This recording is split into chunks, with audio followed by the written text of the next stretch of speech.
Love Life and Uma Musume, two Japanese multimedia series that have some foot in the idol aspect. Love Life has school idols, and Uma Musume has the Umas performing and singing. Yes, racing is a core aspect of the series, but the performances are essential as well. On the surface level, they just seem like two series that have similar elements. But when you look more closely, you'll see that they have very odd connections with each other, either it be similar seiyus or one series affecting the other. It isn't too deep, but I think it'd be fun to go over some of the connections between Love Life and Uma Musume. So, Love Life and Uma Musume, two series that don't really have too much in common, but they have enough connections for it to be bizarre. Ignore Rice Shower on screen, I need to get some screen caps of Rice Shower. But I think it's really interesting how Uma Musume and Love Life share a ton of aspects, not just in what they do, either it be, the content, the multimedia aspect, but the fact they share a lot of seiyus. That's the first thing I want to get down, because Uma Musume, the characters, share a lot of the seiyus of the Love Life franchise. Although some of you probably know the connections via Love Life and Uma Musume thanks to a bunch of memes and drawings, such as those drawn by, well-known love artists like Skaharumi. We're gonna start simple. We're gonna talk about who the seiyus voice for Love Life and who they also voice for Uma Musume, and then we're gonna get a bit more deeper in how the two series have actually impacted each other.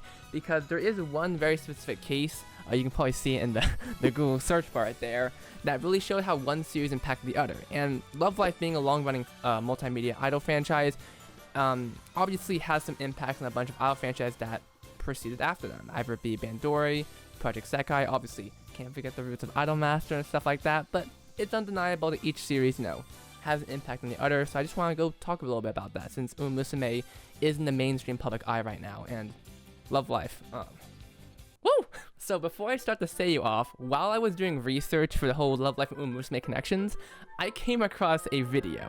Now this video is kind of like an Apollo's prophecy. Can we get like the Apollo prophecy ball here, Future Noodle? And in case you don't know, it's like a premonition. You suspected the future, and the future in question is calling something the next Love Life. This person right here, Looney Chooney, I don't know if you guys know this person. Apparently they're a Ruby fan. So this person watched Uma Musume Pretty Derby Season 1 when it was released in 2018. Just to give you an idea of how long Uma Musume has been around, it's been around for a very, very long time, even before the anime, even before the game. It has a lot of history that you're going to see very, very soon as we talk about the connection between Love Life and Uma Musume. Now, anyway, this person watched through Uma Musume Pretty Derby Season 1 and made respective writers, but it doesn't just stop there. Every single race that we see happen in the show are real life races that actually happened. That's right. Everyone knows that now, but back in 2018, this only has like 1,000 views. Back in 2018, wasn't really a common thing. I mean, unless you were into Uma Musume Sam. I wasn't. What the fuck is Uma Musume? Anyway, let's back on topic. This person says this is the next Love Life. We get to highlight it, the next Love Life. And people are calling him visionary, a prophecy, because guess what? He was right. That was the next Love Life. And when in the context of Love Life having that big boom overseas, guess what Uma Musume also had? It's an actual prophecy ball. So I just want to get that out. People are already, well, at least as one person was already making that comparisons to Love Life, being like, this could be the next Love Life, which I think in the context of the impact Love Life had, media and stuff like that, I do think those two things are very comparable. See, guys, already starting the connection. Please tell me you see the fucking connection, Jesus Christ. Anyway, I just wanted to establish that, get that off the board, being like, there were connections, there were sewing threads that people already noticed, but let's get a bit more fun. You know seiyus, I know seiyus, they voice a ton of characters in a bunch of media, so let's go see how many Love Life, how many seiyus are shared between Uma Musume and Love Life. So I got this amazing image made by the Seiyuu universe. Thank you, Seiyuu universe. I don't want to use AI. Get the fuck out of here.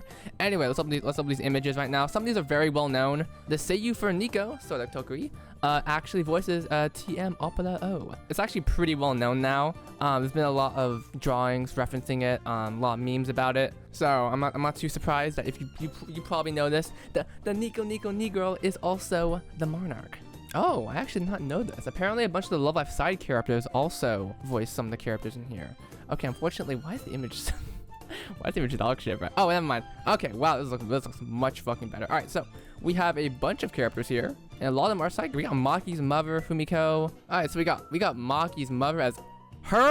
We got Honk's friends, Honk's sister, I actually did not know this. Marvel Sunday and Yuki no Bijin? I actually am not familiar with this one yet, so big fan. I think it goes in chronological order. So it goes from Love Life, and then we're gonna reach Sunshine. Yep. All right. I'm not gonna elaborate on this one right here because I'm gonna save that one. But this one is pretty well known. I do know about this since I do follow Love Life. The Seiyuu for Sarah. Fuck! It's Leia! Damn, I keep... Yo, it might be a LARPer, bro. It might be a fake Love Life fan. Anyway, I do actually know about this. Hinata Sato also voices Mizuki in Project Sekai, and I do follow her Twitter, so this is actually one I know. I did not know about this one, though. I did not know... Okay, why do you get... Okay, I just realized, why do you got all the mothers voicing characters in Uma Musume? This could be a trend. If I reach Nijigasaki, are we about to get that? That's my biggest fear. Classmate friends. Okay, interesting. Alright, now let's move on to the Tokai Teio's voice by Machiko. Alright, this one's a more famous one. This one's a famous one. I even showed it in the image right here because Nijigasaki definitely has the most seiyus that are also in Uma Musume, and not just, you know, side characters. No, they're the full main cast, which probably makes them more noticeable. There we go. That's the word I want to use. Anyway, this one is pretty well known. Haruki Teiko is the Yu Takasaki girl. This is actually referenced in a bunch of stuff. Anyway, this is one of my favorites as I love both the characters, and it's just really funny because in Nijigasaki, Yu Takasaki isn't actually an idol. She didn't really get to perform that much. But it's really funny to go into, like, see an alternate universe where Kita-san Block is the one doing all the fucking dancing, performing type shit. So let's see if we can move on here. This one actually, these next few ones, I actually got quizzed about on a stream that I did, where they made me listen to fucking Uma voice and be like, who's the seiyuu for this character? It's a love hint. It's a Love Life seiyuu. I'm like, fuck, bro. I'm not good with voices. I'm not good with voices. So thank goodness we have this amazing. Ow, fuck. Thank God we have this amazing thing right here. Thank you, Louis Acevedo. All right, let's take a look at this. All right, we got Shizuku Osaka, the seiyuu for Shizuku Osaka, called Yamada, voicing Nice in Nature desu. Although you guys probably already know that. I think it's a well-known meme in the Love Life community that a lot of the character, you guys know. You guys know Ball. I know you guys know Ball. Obviously, you guys know. It's like common knowledge. It's common knowledge for all of us. This one is one of my favorites. The Seiyuu for Kanata, Akari Kito, voices Saiyan Sky. In case you guys don't know, both of these characters are nappers. You will see. Okay, can we get that Saiyan Sky nap gif? But it's really funny that Akari Kito gets to voice two of these kinds of characters. Okay, this is the one they quizzed me on. I explicitly remember this is the one they quizzed me on. That the Seiyuu for Emma Verde also voices Northflight, Marida Sachide. You might not exactly recognize a lot of these Umas if you're global only. A lot of these are Japanese only, but they'll be coming around very shortly. Actually, am I kidding? Are they gonna be coming around shortly? Can someone show me the release schedule? I unfortunately don't know much about Northflight. She looks cool though. Love the flannel? No, what do you call this design? Plaid? No, what do you call this? What do you call this design? I don't know clipping terms, fuck. And then we got the Seiyuu for Karian as Loves Only You, which is a cosplay that one of my friends cosplayed as. Yep. Put that on screen. Alright, so now we're getting into interesting stuff. Do you guys remember School Idol Festival? If you guys are old Love Life heads, you guys probably know that. Sif's been dead for years now. Anyway, there are these group of characters called End Girls. These were girls made specifically for Sif that you probably use them for your base team starter kit until you got the characters you actually liked, and then you replace them, never to be seen again. Although that's really mean. I could probably word that in a nicer way, but I don't know, it's true. I do like a lot of the End Girls designs and their stories. I actually made a video talking about a lot of one of the comic series that they were in.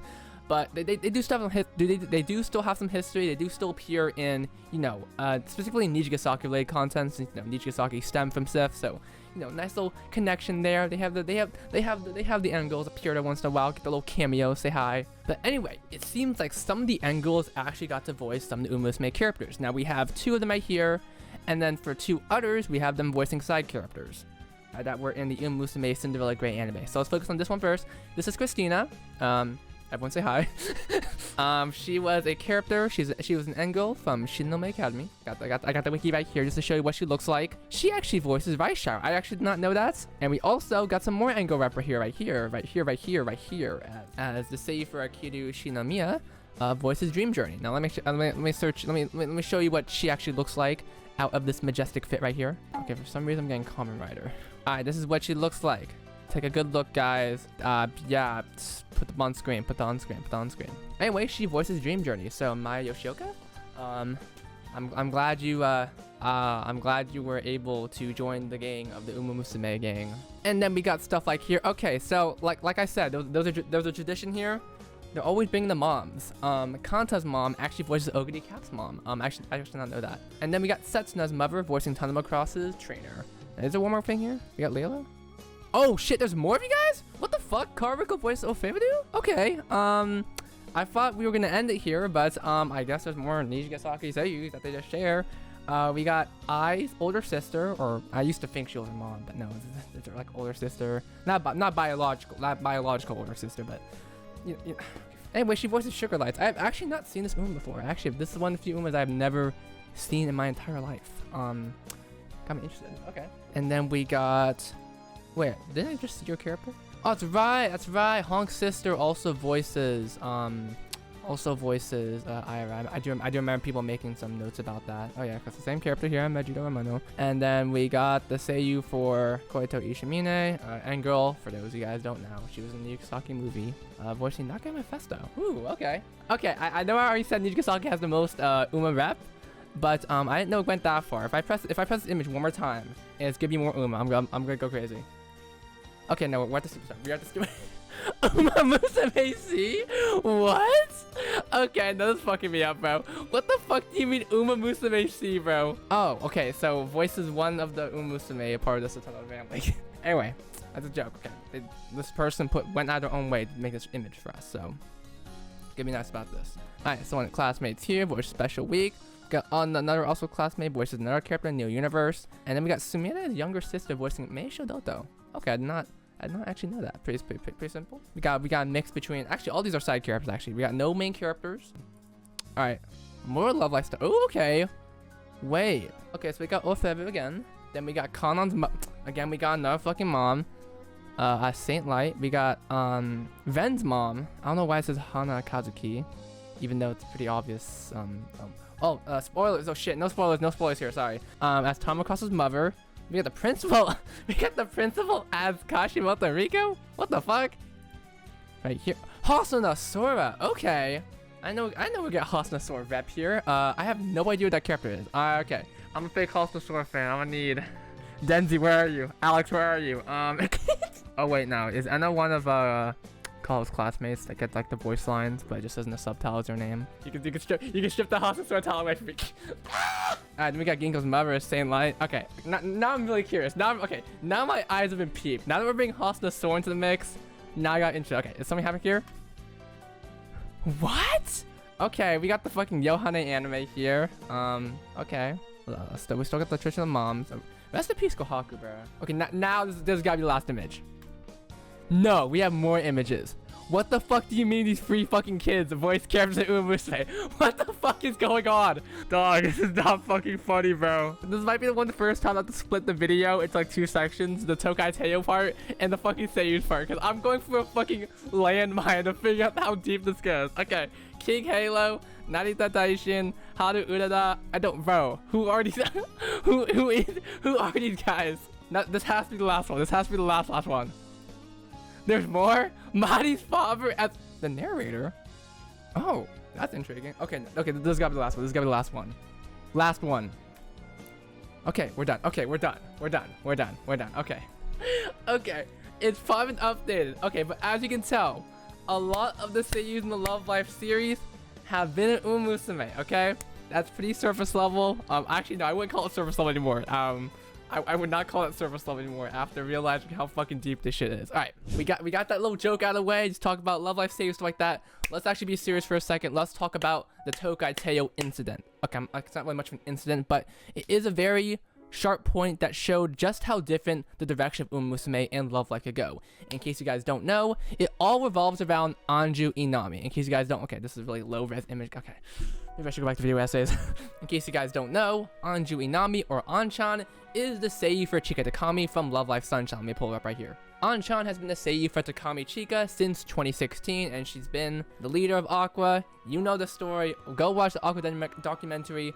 That'll be releasing on Blu-ray. It's not coming over here in theaters. But back in 2016, which I'm pretty sure is the year Uma Musume started. In case you guys don't know, Uma Musume has been around for a while. I'm pretty sure it started in 2016.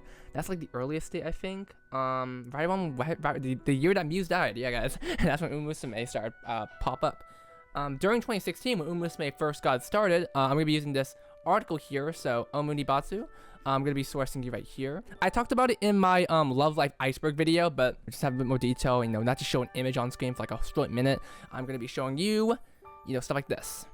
Ta-da! A lot of information is a bit not known about this, but back when Uma Musume first started, as you can see, An-chan was originally casted as the voice of Teio, as the Seiyuu of Teio. But it seems there was a bit, I'm gonna quote this right now. It seems there was a bit of a recast from the project debut and the airing of the anime's first season, plus I couldn't find any footage or post-recording of An-chan voicing Teio, so it certainly makes you think about how she would portray the energetic and upbeat horse girl. I did hear there was like a Uma Musume stage play or something like the sorts back in like 2016. The only images we have of An-chan are these images right here. Maybe this was during like a press, maybe an interview, a live stream of some sorts. But we do have some images like right here, just showing this was actually a real thing. And a lot of people wondered why she was recast. Was it the company recasting her? Was An-chan like, I don't want to do this? There has been no confirmed answer, and it's kind of like an obscure piece of information, especially like it only happened for like a little bit in 2016, but by the time the anime first season dropped, Tokai Teio already had her official seiyus. Like it's like a blink and you miss it moment. But we do have some archives here. These images look so low quality. This one actually looks like a memory. This one actually looks like a memory, dude. Got some people saying she missed a gold pot when she was fucking leader for Aqua, bro. So we had the first Uma live. Okay, so it wasn't a stage play. I'm sorry. Someone's gonna jump me for that. A mini live at Android, about 50 people watched performance. There was no footage of it, at least as far as I know. And then yeah, people both mentioned that it was like both had like one live. That was the only time that Anju was ever Teio, apparently. So, but allegedly, holy shit, I should probably start playing allegedly, dude. When it comes to Love Life, that's my territory. I can talk about this shit. But when it comes to Uma Musume, that's why I need to try to find line. I already fucked up by saying stage play. No, it was a first live. I'm thinking of that fucking sprinters. I'm thinking of that fucking sprinters stage play of fucking Helios right now. That's the only thing popping in my mind right now. But as for the reason that Andre Nami no longer became the Seiyuu of Teio, a lot of people speculate, and I do agree with this slightly, was because I'm pretty sure Aqua was announced 2015. I'm pretty sure they already had the Seiyus unlocked during that time. So when you have Andre Nami also being Teio and also already being established to be Chika Takami, it's pretty natural to assume there'd be a lot of, I don't know, I assume there'd be a lot of stress having two major Seiyuu roles like that, especially with Aqua making her essentially the leader in a lot of ways. I don't know, just one naturally makes sense compared to some people speculating that, oh, maybe she was booed off, and maybe they left on bad terms. It just makes more sense, like, it's kind of an overwhelming task. You gotta do a lot of shit. It's not just the one thing people need to, like, I think a lot of people need to realize about being a Seiyuu is, like, it's not just, just voicing the character and that's it. Let me show you some of this shit. I can show you an Aqua live about what they do, all the fucking singing and dancing they have to do for this shit, especially with all the interviews, all lives they do like that. Oh, hey, there was like, wait, Akari Kito's right there. Wait, she was right there. Hey guys, it's Kanta. But anyway, there's a lot of shit you have got to do for this kind of stuff. Yeah, it isn't just voicing characters. You gotta do a lot. You gotta do a lot of shit, bro. That's right, bro. You're going in that recording booth and you're recording audio dramas. Yeah, and I can also pull up Aqua Lives just to show you how like fucking insane some of these choreograph goes. If I really want to go insane, I'd show you some Liela lives as well. But that's just to get the idea across. But when you have that in mind, it's really interesting that this one decision sort of pivoted the entire direction of both Love Life and Uma Musume, because, well, Love Life, more Aqua in general, because both series really started in 2016. Uma Musume started in 2016, Aqua officially started in 2016, even though the group was already, teased and announced during 2015. I just think it's really interesting how these two series have a lot in common, both with just, not just the Seiyus, but also having events that sort of interlink with each other. I know it's not the biggest deal, ooh, a Seiyuu was recast, that definitely changed the pivot of a direction of a series, but let me explain. I just think it's cool, especially when it comes to a character like Anju Nami. I'm pretty sure from the Aqua documentary, from the clips I've seen, An-chan actually really did act like a full leader. What if she fully switched from Chika to Teio? What would happen there? Who would be the replacement for Chikadakami if they had to find one, you know, stuff like that. The butterfly effect in a sense, and the fact that all stemmed in 2016 is such an interesting thing, you know. I know Uma Musume really got the blow up a lot later in time, because, you know, it had the whole build up thing with the whole, you know, they got the anime, they had this manga, the game got delayed, so there's a lot of, like, you know, winning content till like game came out and everything else, you know, followed through to the global version. Now here we are. So it's really interesting to go back and look back at the past where things were just starting to stem, where things could go in really any direction. I think it's really nice as a Love Live fan to learn more about this, because I've been getting into Uma Musume. I like the series a lot. I like the characters a lot. They're one of my favorite aspects of the entire series, even besides the whole real life aspect. You know, it's one thing to reference real life, but also to use the real life reference to actually enhance the storytelling and actually make it, like, you know, an upgrade benefit. Like, you know the real life story. Well, you're gonna enjoy the story even more. That's genuinely one of my favorite parts about it. A while ago, I watched Stay Gold story, and it's probably one of the best stories there. Not just because I like Stay Gold as a character, but also, you know, the references to the real life lore and how, you know, omnipotent she is in regards to. I know, because it's really cool, because if you do know the real life history of the horse of the real version of Stego, the story will be enhanced for you, since you've probably seen the footage, you probably know what happens, and it's just really interesting to see that actually visualized, you know, a different format, you know, with anime looking characters. And so, just coming off as a Love Live fan, Uma Musume fan, a lot of things in common. Hopefully you've seen the similarities that I pointed out instead of just looking at the fucking Seiyuu similarities for the entire time. I hope this video had some sort of purpose that you enjoyed. Maybe you learned something. Maybe you learned one thing about the fucking Seiyuu, bro. At least you can take that out. At least you can take that out of the at least you can take that out of the entire the video. No, I'm cooking. Both had a blow up overseas. Come on, you guys are seeing it too. Both started out pretty small, you know, Love Life with their first sales, not doing the best. And Uma Musume in 2016, apparently, about 50 people watched performance. Now, that's pretty small, but, you know, it grew up to the level it is now, you know, there's a lot of similarities if you're willing to, look at it through the rose-tinted color, the rose-tinted eye frames that I'm wearing right now. I just want an excuse to talk about Uma Musume. I want an excuse to talk about Love Life. Damn, it's the same thing I did for Sonic and Love Life. I want an excuse to talk about Sonic, and I want an excuse to talk about Love Life. So, you know, I can find a way to make it work. We'll be perfect? Fuck no. I hope you guys enjoy this video. Make sure to like, comment, or subscribe. Maybe comment something if you learned something in this video. And if I did get information wrong, especially when it comes to Uma Musume, where misinformation is pretty rampant, and I'm probably gonna spread some misinformation accidentally. That's not my intention, but if I did make any wrong statements, please. Anyway, that was a hopefully short video of me just going over the Love Life and Uma Musume comparisons, similarities, what they have, you know, in terms like tone, stuff like that. But anyway, I will see you guys next time. Yeah.